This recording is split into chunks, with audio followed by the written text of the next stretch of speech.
Hello everyone, this is Gaston Crew from Markman Advisors, and I'm here with this week's Markman Minute. You can catch our content on MimesisLaw.com under the Intellectual Property tab, together with all the other great content that Mimesis puts out on a daily basis. So for this week's Markman Minute, I wanted to focus in on some late-breaking news with respect to two of the real technological giants that define technology in our country and literally the world today, and their decision to bury the hatchet with respect to all of their patent lawsuits. And I'm not talking about Apple and Samsung, even though the calls for those companies to settle their long-running patent disputes continue. I'm talking about a recently announced global settlement between Microsoft and Google with respect to all pending patent litigation in the United States and in Germany between the two companies. And some of the cases that they've been involved in are very interesting ones, including some that we've covered here in the past.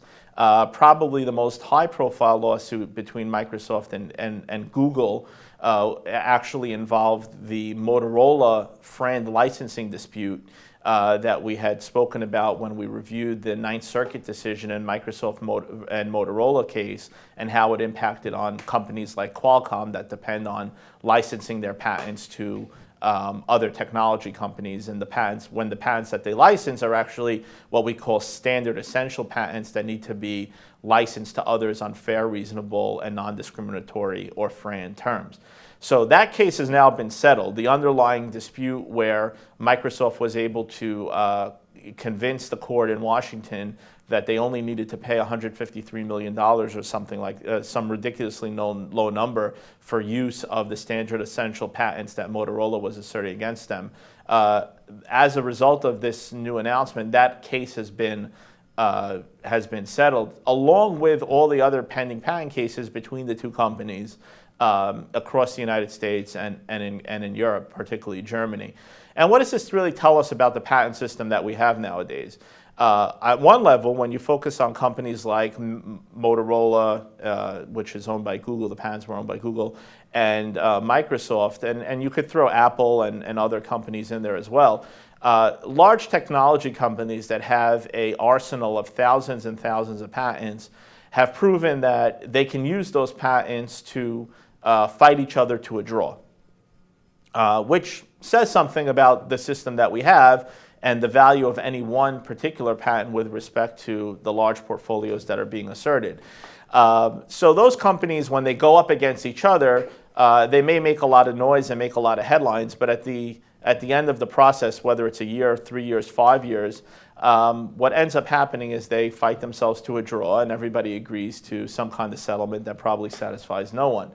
At the same time, these large technology companies have also successfully lobbied for the IPR system and other changes in the patent law that have made them less susceptible to attacks by smaller inventors, whether they be non-practicing entities, individual inventors, universities. The mechanisms are there for them to defeat anyone who wants to pay them, who asks them to pay for using patents that these companies do not own. And part of that has resulted in a situation where a lone individual inventor, or even a small company with just a handful of patents, has a really high mountain to climb if they ever want to extract real revenue out of a company like Google. And there's plenty of examples, even publicly traded companies like Viringo and others, and Unwired Planet, that have tried to go after Google with patents and have gotten absolutely nowhere. So what we have is we really have a system where the policies and the value in the system are really driven by the large technology companies at the top, who continue to file for patents on their own, and in the case of Google have been very aggressive in terms of going out there trying to accumulate additional patents, whether it's through a purchase of Motorola's portfolio for multiple billions of dollars, or offering individual inventors $10,000 to take patents off their hands. And they continue to accumulate these intellectual property assets while really creating a situation where they become unusable against anybody else, and it becomes more like, we have 10,000 patents, you have 10,000 patents, we may decide to fight over 10, 15, or 20 of them for a few years, but at the end of the day, we're just going to bloody ourselves and really get nowhere.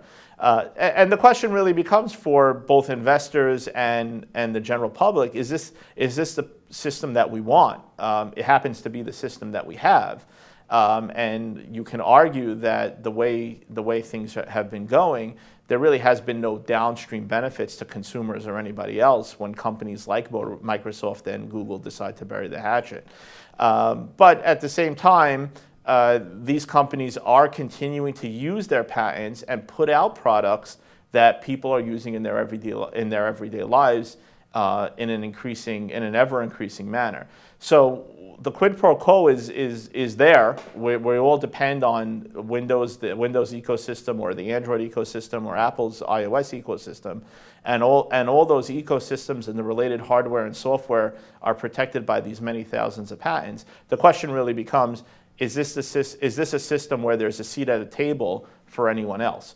And so the news may be that Microsoft and Google have decided to stop suing each other, and we may see in a couple of months Apple and Samsung decide to not assert patents against each other anymore. But that still begs the question: what happens to the individual inventor and the rights that the Constitution was supposed to give them? That's it for this week's Markman Minute. My name is Gaston from Markman Advisors. See you next time.